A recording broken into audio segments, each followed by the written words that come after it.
wabire naha y'ubutumwa bwa Nohiri Monsignor Kaberenge ashabira bikiriza bona okurekeraho kushohoza okutine mugasho ngo mukunywa marwa okurya munonga okureka abayijumbira mu program za government ezirimu ka PDM ezikwasa kongera hantasi y'amaka gabo.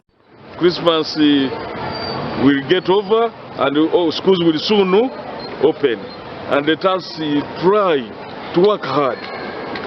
Jesus was born in poverty, but he doesn't want us to keep in poverty. He wants us to get out of poverty. Like His Excellency, whatever he says, for Ekamodo, let everybody work hard, and it is possible. It is possible to use 4 acres and you become rich. Muringo ngo gumwe bwa nyuma ya Nohiri ezashabire omumagombora abiri agarumwe ya Aurora hamwe na Rugashari gona garukushango muri Kaga district MP Barnabas Tinkasimire arigere yatwara ibintu byo kwiyambisa ibyo bahiro mu kikuru myaka 9 urukumanywa nka Virginia hamwe n'ondijo Philip Habumugisha kandi agizirengwa aba ibintu biza kuba yambombere ukorebi kandi abahire ibintu birumwe byo kuriya ibyo kozo munju imyenda yo kujwara hamwe n'ibindi. Draw the world.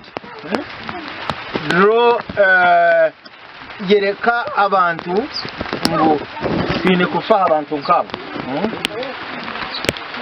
So nyowe kunuya naija kubaho mulimo gwo gukora.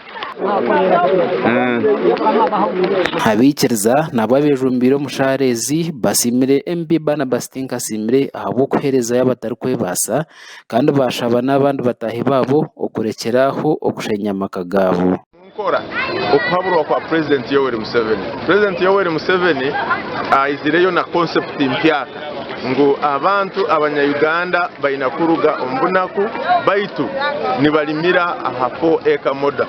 Program zona azikozeni enyingi parish development model emyoga youth livelihood women entrepreneurs byona kabikora baitu hati aize na concept eya kubunja akulibata Uganda yona nagambira abantu ngo bayina kulimira ahitaka eritaito baitu bayihemo ekingi gasha kwa Andrew Musinguzi abwa Sky TV ya Genshonga.